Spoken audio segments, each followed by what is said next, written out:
할렐루야.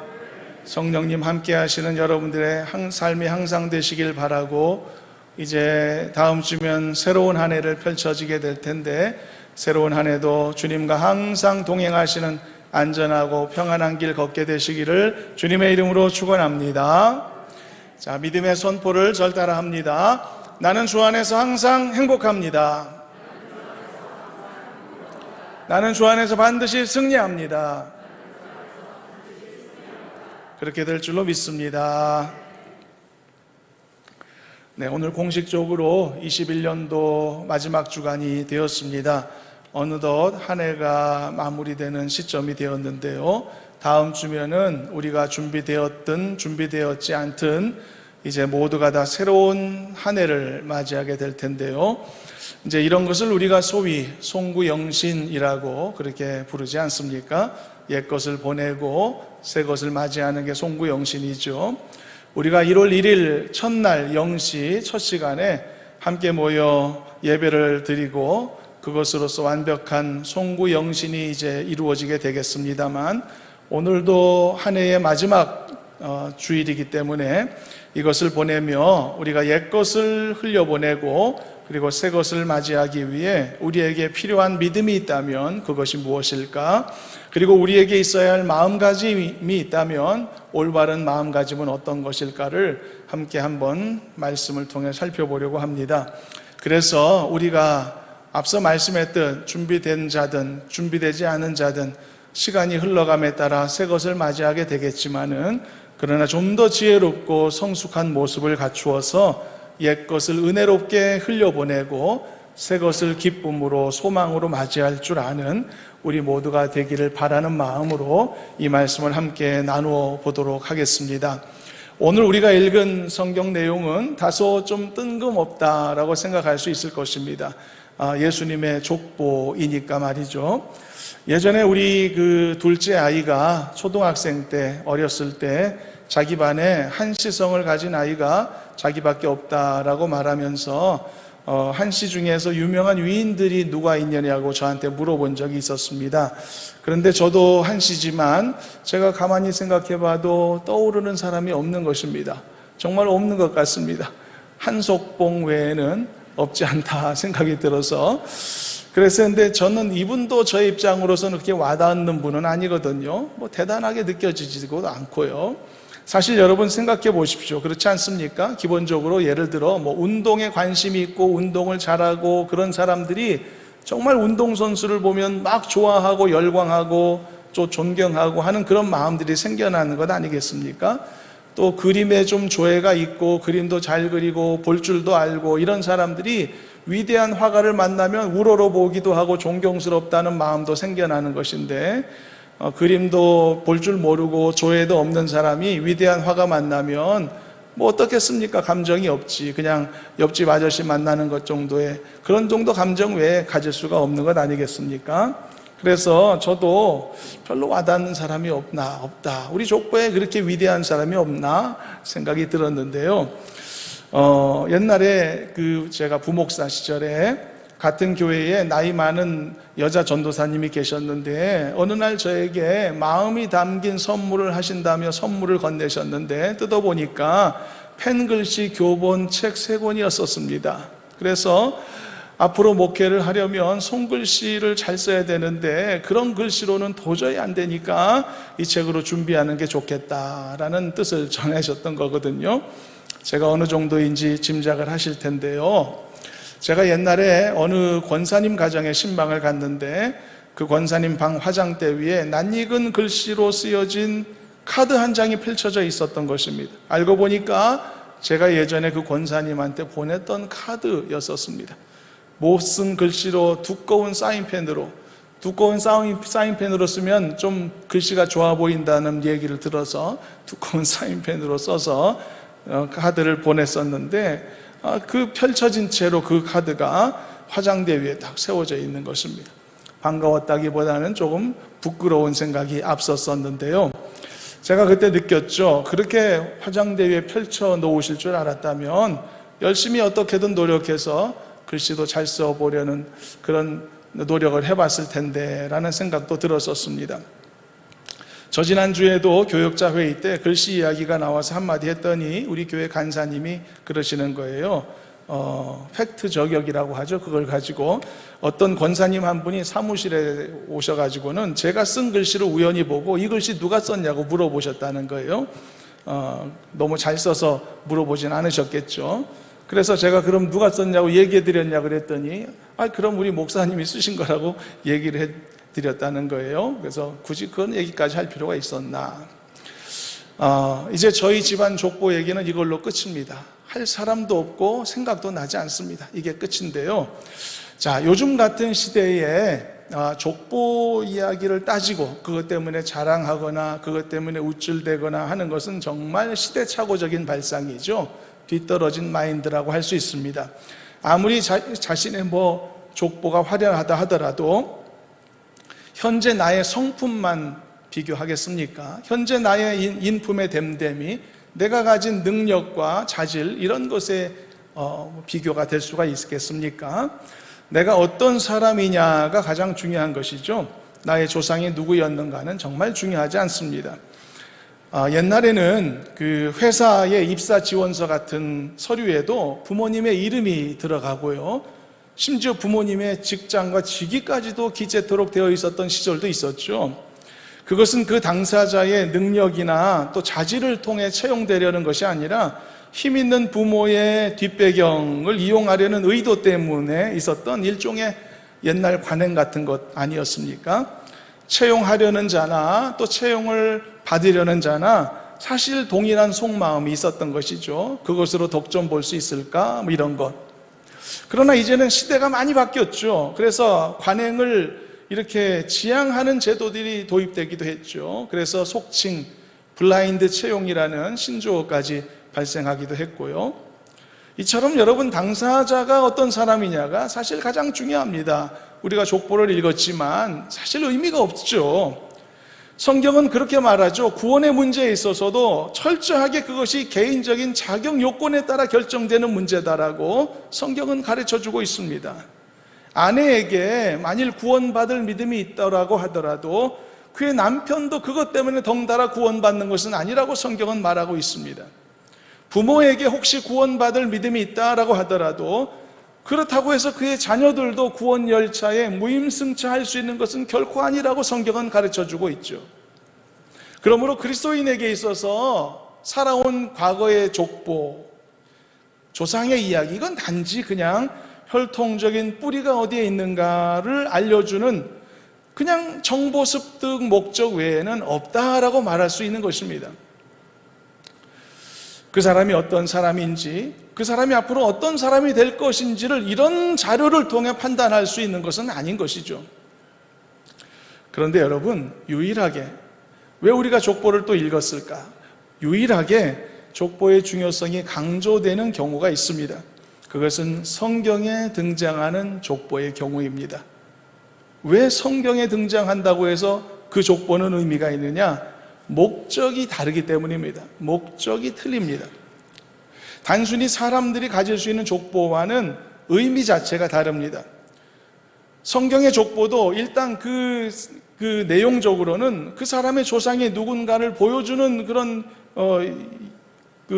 이 역할도 하겠지만은 그런 정보가 그냥 단순히 역사 기록물의 정도로만 취급되는 것이 아니라 그 속에는 중요한 의미가 담겨 있는데 그것은 여러분 바로 하나님의 예언과 하나님의 모든 약속이 어떻게 성취되어 왔는가를 보여주는 굉장히 중요한 자료를 제공한다는 것입니다.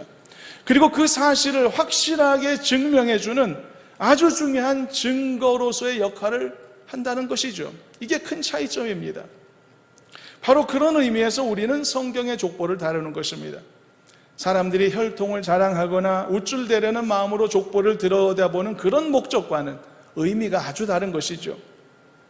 그래서 오늘 우리는요, 바로 이런 의미에서 오늘 본문을 함께 읽었던 것이고요, 이런 의미로 예수 그리스도의 족보를 함께 잠시 살펴보시도록 하겠습니다. 그리고 이 내용을 통해서 우리는 목적의식을 갖고 있죠. 하나님의 예언과 하나님의 약속이 어떻게 성취되었는가를 관찰해 보려고 하는 것이고요. 그리고 아울러서 말씀을 적용해야겠죠. 아울러서 오늘 우리도 한 해의 마지막을 보내고 있지 않습니까? 그리고 다음 주부터는 준비됐든 안 됐든 새로운 한 해를 맞이하게 되는데, 우리에게 주어진 오늘의 상황과 이 시점에서 우리가 어떻게 은혜롭게 지난 날을 정리하고 또 어떻게 소망으로 새로운 한 해를 열 것인가에 대해 함께 중요한 도전을 받고 말씀을 나누는 시간이 되기를 바라는 마음으로 이 말씀을 나누도록 하겠습니다. 오늘 본문에 나오는 이 예수님의 족보는 아브라함으로부터 시작되고 있음을 볼 수 있었죠. 그리고 마지막 절에서 정리해 놓았듯이 14대씩 그 족보가 구분이 되어서 세 영역으로 분리되어 있습니다. 첫 번째는 아브라함 때부터 다윗의 때까지였고요. 두 번째는 다윗의 때부터 예루살렘이 멸망하고 바벨론으로 잡혀갈 때까지였고요. 마지막 세 번째는 바벨론으로 잡혀갈 때부터 예수 그리스도의 나심까지 각각 14대씩 세 부류로 이렇게 구분되어 있는 것을 볼 수 있는데요. 바로 이런 구분 속에서 제일 먼저 등장하는 이름이 누구입니까? 바로 아브라함이라는 인물인 것을 알 수가 있죠. 그런데 여러분, 바로 여기에서부터 이 족보가 어떤 목적을 갖고 있는지가 확연하게 드러나고 있는 것입니다.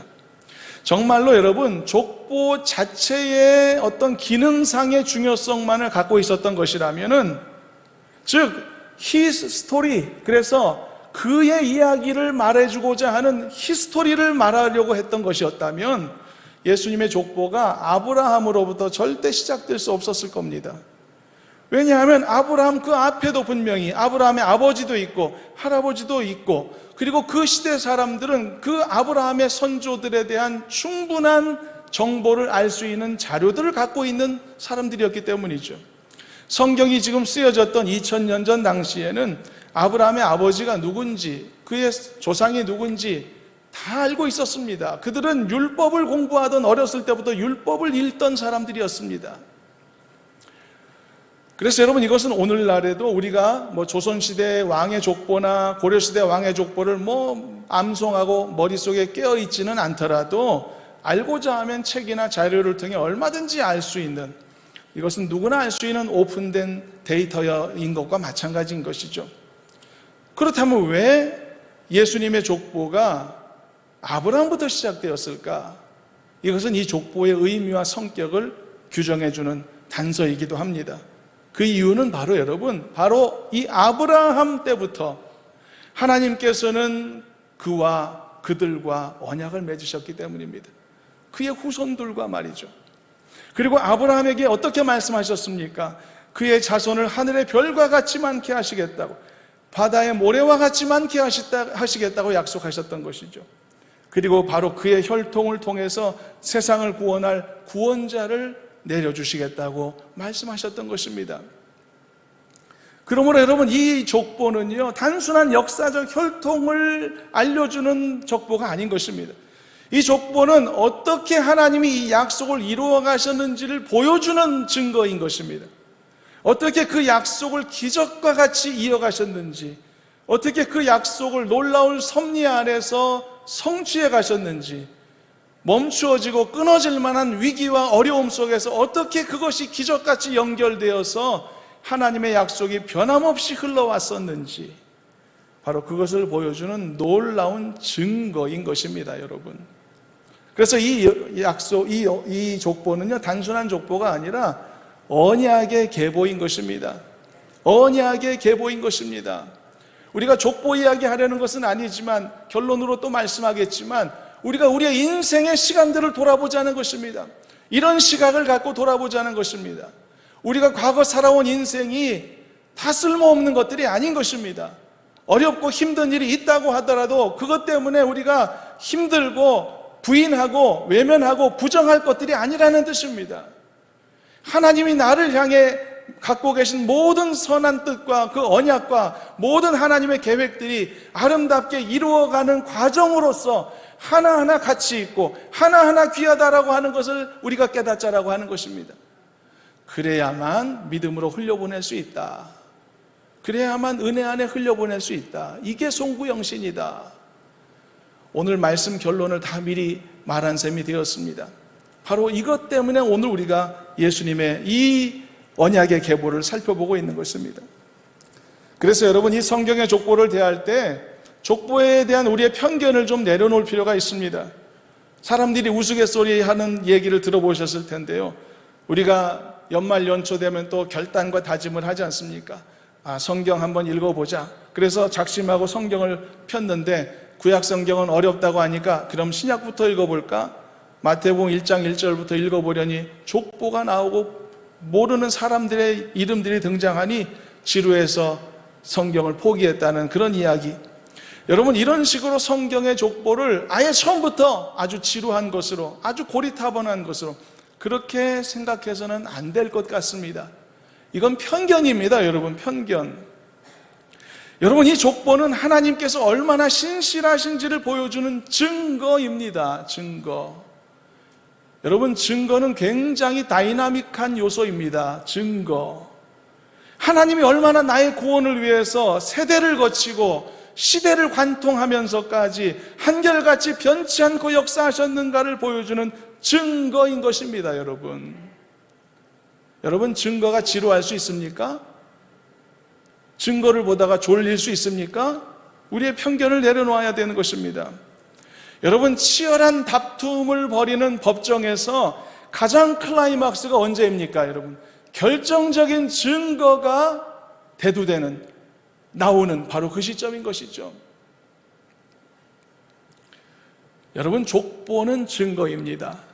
족보는 증거입니다. 우리의 살아온 과거의 삶도 증거인 것입니다.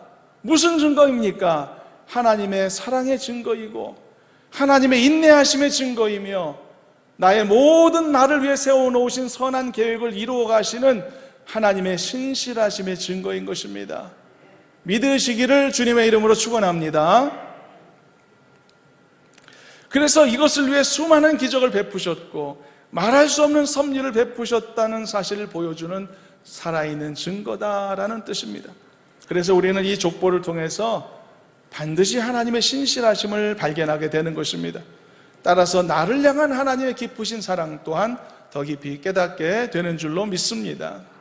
그리고 오늘처럼 특별한 시간이지 않습니까? 지난 한 해를 과거라는 이름을 붙여 흘려보내야 하는 시점, 새로운 한 해를 소망으로 맞이해야 되는 지금의 우리들에게도 이 메시지는 굉장히 의미가 깊은 것이죠. 왜냐하면 우리가 지난 시간 앞서 말씀했지만 준비되었든 준비되어지 않았든 그냥 당연히 흘러가게 될 것이고 새날을 맞이하게 되겠지만 우리가 그것을 흘려보내는 지난 시간을 그냥 단지 나쁜 기억으로만 그렇게 택을 붙여서 그렇게 생각을 한다거나 또는 인생에서 지우고 싶은 가치 없는 것들로만 그렇게 생각하는 잘못된 태도가 생길 수 있으니 그런 태도를 우리가 지양해야 된다는 것이죠. 그래서 우리가 이 예수님의 족보를 들여다보면서 하나님께서 온 인류의 구원자 예수 그리스도를 이 땅에 보내시기 위해 얼마나 많은 역사들을 사람들을 통해 베푸셨는가를 확인하는 것처럼 우리가 각자 살아온 과거의 시간을 보면서도 하나님께서 나를 보호하셨고 나를 인도하시며 나를 이끄시기 위해 얼마나 많은 자원들을 나에게 쏟아부으셨는가, 바로 이것을 확인할 수 있고 볼 수 있어야 하는 것입니다. 그래야만 지나온 나의 한 해의 시간을 정말 과거라고 하는 택을 비로소 붙여서 은혜롭게 나의 기억의 한 켠에 저장시킬 수가 있는 것이죠. 그렇지 못하면 그 누구도 새로운 한 해를 소망으로 열기가 힘든 것입니다. 새로운 한 해를 소망으로 열기를 주님의 이름으로 축복합니다. 그러기 위해서는 정리를 잘해야 되는 것이죠. 지나온 시간에 대한 정리, 은혜롭게 정리해야 되겠죠. 그런 의미에서 오늘 말씀이 우리에게 유익과 도전이 되었으면 좋겠습니다. 자, 그렇다면 이제 예수님의 족보 속에 나오는 인물들을 좀 간단히 조금 보면서 어떤 수많은 사연과 사건들이 들어있는지를 다는 보지 못해도 조금은 한번 보실 수 있으면 좋겠습니다. 여러분, 얼마나 많은 이야기가 있겠습니까? 한 사람의 인생 사연만 보더라도 수많은 일들이 있었을 텐데 우리가 이것을 이 시간에 다 다룰 수는 없겠죠. 그러나 몇몇 특별히 여인들의 이야기를 조금 한번 보면서 한번 그 내용들을 한번 확인해 보실 수 있도록 하겠습니다. 왜냐하면 이 여인들의 이름이 이 족보에 등장한다는 것 자체가 상당히 특별한 사례이기 때문인데요. 그런데 정말 오늘 이 본문의 족보에 등장하는 여인들을 보면 한결같이 평범한 사람들이 아닌 것을 알 수 있습니다. 맨 처음 나오는 사람의 이름은 다말이라는 여인이죠. 이 사람이 어떤 사람이냐 하면은요, 자기를 통해서 죽은 남편의 후사를 이어야 되겠다는 엄청난 의지를 가졌던 굉장히 강인한 인물이었습니다. 비록 그 여인이 자신의 의지를 실천하기 위해 사용한 방식은 오늘날 우리 정서로는 좀 받기 힘든 면이 없지는 않지만, 놀라운 사실은 다말이 그토록 강력하게 열망하여 끝내 자기 남편의 후사를 만들었더니 결과가 어땠습니까? 그 후사가 결국 메시아 탄생을 이루어갈 바로 그 족보를 이어가는 결정적인 연결고리가 될 수 있었다는 것을 오늘 우리가 말씀을 통해 확인할 수 있다는 점입니다. 그래서 여러분, 정말 아이러니한 일이지만 바로 이런 것이 우리 각각의 인생들 안에서도 얼마든지 일어날 수 있는 하나님의 섭리라는 사실을 이해할 수 있었으면 좋겠습니다. 그래서 이것은 우리가 각자 살아온 과거의 모든 순간순간들을 소중히 여길 수밖에 없는 이유이기도 한 것입니다. 하나하나 가치 없게 여기지 않아야 되고 올바른 의미를 부여해야만 되는 도전이기도 한 것입니다. 하나님은 여러분, 내 인생의 과거의 일들 중에 그 어떤 사건이나 작은 해프닝을 통해서조차도 계획하신 어떤 놀라운 역사를 이루어 가실지 알 수 없는 것입니다. 어떤 작은 것도 사용하실지 알 수 없는 것입니다. 우리의 믿음 중에 겨자씨만한 작은 믿음 가지고도 하나님은 놀라운 역사를 베푸실 수 있다고 말씀하셨으니 내 안에 있는 어떤 작은 것이라도 귀하게 여기지 않을 수가 없는 것이죠. 그것이 믿음의 시각 아니겠습니까? 짧은 나의 생각으로는 필요 없는 과거의 일들이 많았으리라 생각도 들지도 모릅니다. 어려웠거나 힘들었거나 부끄러웠거나 감추고 싶거나 되돌리고 싶은 그런 과거의 시간들도 있을 수 있겠죠. 그러나 그것은 우리의 생각입니다. 하나님은 놀랍게 그런 것들을 사용하셔서 하나님의 선한 뜻을 얼마든지 이루어 가실 수도 있다는 사실을 우리가 이해할 수 있었으면 좋겠습니다. 그렇다고 해서 여러분, 지나온 과거의 시간들을 그냥 책임 없이 생각해야 된다는 뜻은 아닙니다. 잘못한 게 있으면 회개해야 됩니다. 그리고 책임져야 될 것이 있다면 회피하지 말고 책임도 져야 합니다. 나의 삶에 성실치 못했던 것들이 생각난다면 회개하기 좋은 시간입니다. 사랑하는 가족들에게 내 책임과 내 역할을 성실히 못한 부분이 있다면, 나의 예배 생활에 부족한 면들이 생각난다면, 나의 기도 생활에 나태함들이 떠오르게 된다면, 이런 나의 부족함에 대해 그것을 책임져야 될 것이 당연한 것입니다. 여러분, 그것을 책임지는 방법은 간단합니다. 하나님 앞에서는 회개하는 것이고 삶에서는 변화된 모습을 보이는 것이죠. 그러나 이처럼 자신의 과거의 시간을 돌아보면서 어떤 것에는 개인적으로 혹시 자랑스러운 마음이 들지 않을지언정, 또는 어떤 것에는 너무나 개인적으로 힘든 시간들이라 빨리 잊어버리고 싶다라고 하는 생각이 앞선다 할지언정, 내가 살아온 그 시간 자체를 통해서 역사하시고 하나님의 거대한 계획을 성취해 가시는 그 강하신 하나님의 주권적인 손길에 대해서는 부인하지 말자는 것입니다. 거절하지 말자는 것입니다. 그것의 존재 자체를 거부하는 태도는 보이지 말자라고 하는 것입니다. 그런 점에 있어서 내가 살아온 모든 삶의 시간들은 결국은 다 소중한 것이다 라고 하는 결론을 맺자라고 하는 것입니다. 여러분들의 인생은 하나님 앞에 소중한 줄로 믿으시기를 바랍니다.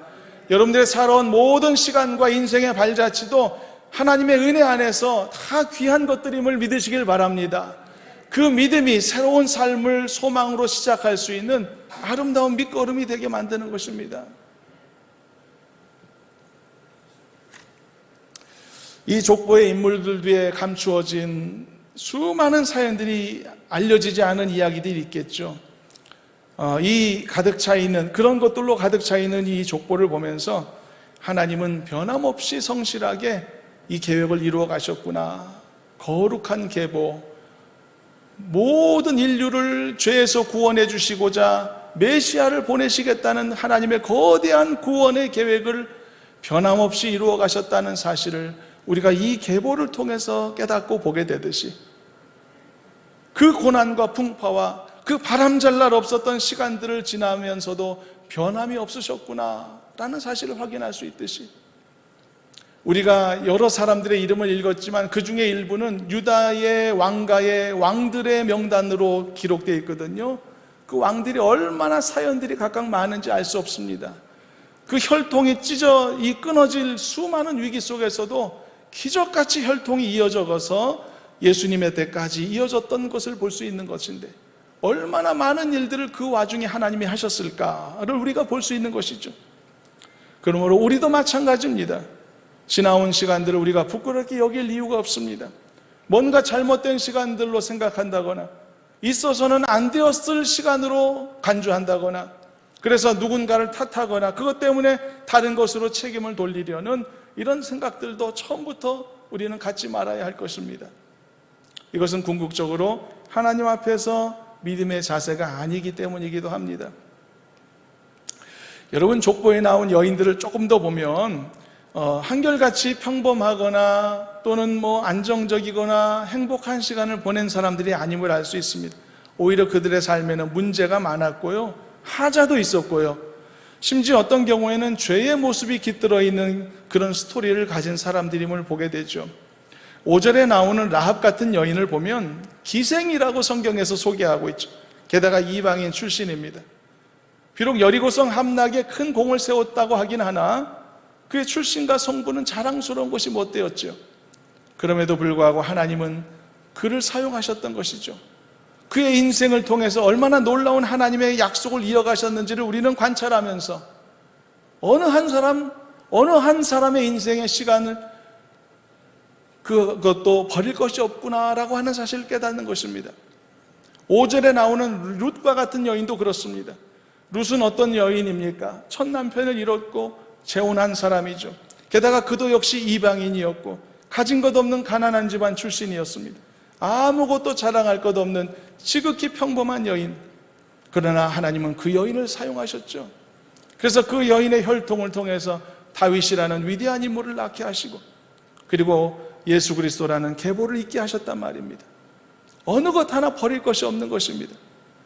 6절에 나오는 우리아의 아내 밧세바를 또 보십시오. 이 밧세바는 기구한 운명을 가진 사람이었죠. 이 여인은 자기의 사랑하는 남편을 죽인 자와 결혼을 해야만 했던 사람입니다. 얼마나 기구한 일입니까? 그 상대가 왕이었다 하더라도 자기가 원했던 일도 아니었고요. 그럼에도 불구하고 이 밧세바는 자기의 이름보다는 우리아의 아내라는 호칭으로 이 족보에 기록되었다는 것이죠. 이게 무슨 의미일까요? 자기의 이름이 없는 것입니다. 밧세바라는 자기 이름 석자보다 자기의 아팠던 과거의 상처가 오히려 더 많은 사람들에게 각인되어 있는 여인이었단 말이죠. 이것은 서글픈 일입니다, 여러분. 어떤 사람이 여러분들을 기억할 때 여러분들의 이름 석자로 기억하는 것이 아니라 불행한 삶을 살았던 사람, 그 사고, 그 어려운 일을 겪었던 사람, 이렇게 인식이 된다면 그게 얼마나 슬픈 일입니까? 이 여인이 그런 상황이었던 것이죠. 오늘 본문의 족보를 보면 밧세바라는 자신의 이름이 등장하지도 않습니다. 우리아의 아내로만 기록되어 있죠. 세상에 자기의 이름도 없이 족보에 등재된 사람이 또 있을까 생각합니다. 이름을 알 수 없는 익명도 아닌데 말이죠. 적어도 자기 이름은 없더라도 다윗의 아내 정도까지는 말해줬어야 되었지 않았을까. 그게 언제적 옛날 일인데 아직까지 우리아의 아내로 불리어야만 했을까. 이처럼 밧세바의 경우 정말 지우기 힘든 삶의 상처가 그의 호칭에까지 남아있을 수밖에 없었던 정말 힘든 인생이었습니다. 바로 이런 사람들이 과연 자신의 살아온 과거의 삶을 소중히 여길 수 있었을까, 귀하게 여길 수 있었을까 궁금하게 되는 것이죠. 잊고 싶거나 감추고 싶거나 생각조차 하기 싫거나 그래서 없었으면 좋았을 것으로 생각하는 바로 그런 마음을 갖지 않고 그래도 감사함으로 자신의 삶을 감당할 수 있었을까? 이 위대한 구속의 역사를 성취해온 예수님의 이 족보 속의 인물이 어떤 생각을 가졌는지 우리가 다 지금은 알 수 없지만 중요한 한 가지 사실은 변하지 않는 것이죠. 하나님은 바로 그 여인들의 인생을 사용하셨다는 점입니다. 그 여인의 힘들었던 과거의 삶조차도 하나님은 귀하게 여기시고 그것을 통해서 선한 하나님의 계획을 이어가셨다는 사실입니다. 그러므로 그들은 다 주님의 은혜 안에서 선한 목적으로 쓰임받았던 귀하고 복된 인생들이었다는 사실은 조금도 변함이 없는 줄로 믿습니다. 그러므로 여러분, 우리도 마찬가지입니다. 지나온 시간들을 우리가 귀히 여겨야 합니다. 부끄러워할 것도 없습니다. 잘못되었다고 탓하거나 원망할 일도 없는 것입니다. 우리가 믿음 안에서 하나님의 섭리를 인정한다면, 여러분들 하나님의 섭리를 인정하시죠? 하나님이 모든 삶을, 나의 삶부터 시작해서 온 세상을 주관하시는 주권자라는 사실 여러분 인정하시죠? 그렇다면 여러분, 그 믿음으로 우리 인생을 바라볼 때 우리가 어떤 자세를 가져야 될지 정답을 금방 알지 않을까요? 하나님의 섭리를 인정하면서 우리의 살아온 지난 시간들을 은혜롭게 떠나보낼 수만 있다면 하나님은 분명히 그것들을 통해서 오늘의 나를 또한 선하게 이끌어 주실 것이고, 그리고 나의 앞날도 역시 계획하신 모든 좋은 것들을 차질 없이 진행시켜 주실 줄로 믿습니다. 그리고 진정한 송구 영신은 바로 여기서부터 출발하는 것입니다. 정말로 여러분, 옛날 한 해를 우리가 돌아보면서 떠나보낸다는 것은 마치 축구공을 발로 뻥 차서 멀리 보내버리듯 내 인생에서 완전하게 떼어내버리고 잊어버리고 너무나 갖고 있기 싫었던 것을 버리는 것 같은 바로 그런 심정을 가지고 아유 떼어내어서 속 시원하다, 바로 이런 마음으로 과거를 생각하는 것은 옳지 않은 태도입니다. 하나님이 주셨던 것들을 감사히 여기고, 때로는 그 속에 괴로움도 있었고 부끄러움도 있었고 어려움도 있었다 할지라도 하나님의 놀라운 섭리를 기억하며 그것이 나에게 놀라운 의미가 될 것임을 소망하는 마음으로 그렇게 믿음으로 흘려보내는 것, 그것이 진정한 송구 영신을 가능하게 하는 나의 믿음이 된다는 사실을 잊지 않으셨으면 좋겠습니다. 말씀을 정리하겠습니다. 여러분, 이런 마음가짐으로 한 해를 잘 보내시길 바라고 한 해를 잘 또한 맞이하는 은혜가 있기를 주님의 이름으로 축원합니다. 오늘 하루가 이 한 해의 마지막 주일이기 때문에 다음 주가 되면 준비되었든 준비되지 않았든 새해를 맞겠죠. 그러나 이제는 우리가 좀 더 준비된 마음가짐을 갖고 가치 없고 더러운 것을 떼어내는 것 같은 그런 우리의 잘못된 마음가짐이 아니라 나의 부족함, 나의 연약함이 이렇게 많았음에도 불구하고 하나님이 내 삶을 통해 당신의 섭리와 역사하심을 이루어 가셨던 너무나 은혜롭고 의미 있는 한 해였구나라고 하는 사실을 깨닫고 들여다볼 줄 아는 믿음을 갖고, 그리고 그 믿음을 내 입술로 선포하고 고백하면서 그렇게 은혜롭게 한 해를 마무리하실 수 있기를 주님의 이름으로 당부드립니다. 그럴 때 진정으로 믿음 안에서 여러분들이 새 것을 맞이할 마음가짐이 되어올 것입니다. 이런 믿음을 가지고 소망이 가득한 한 해를 기쁨으로 맞이하는 우리 모두가 되시기를 주님의 이름으로 축원합니다. 기도하겠습니다. 사랑의 하나님, 감사합니다. 지난 한 해도 주님과 동행하시고 인도하도록 도와주신 것 너무나 감사하고, 은혜롭게 마지막 주일이 되어 하나님 앞에 나와 예배하도록 인도하심도 감사합니다. 코로나로 또 다른 인생의 고난과 다양한 어려움으로 우리의 삶에 많은 도전이 있었고 어려움이 있었지만 은혜롭게 감당하도록 피할 길을 주신 것을 감사하며, 또한 이것들을 통해서 하나님의 귀한 뜻이 차질 없이 변함없이 이루어가도록 도와주신 것 또한 감사드립니다.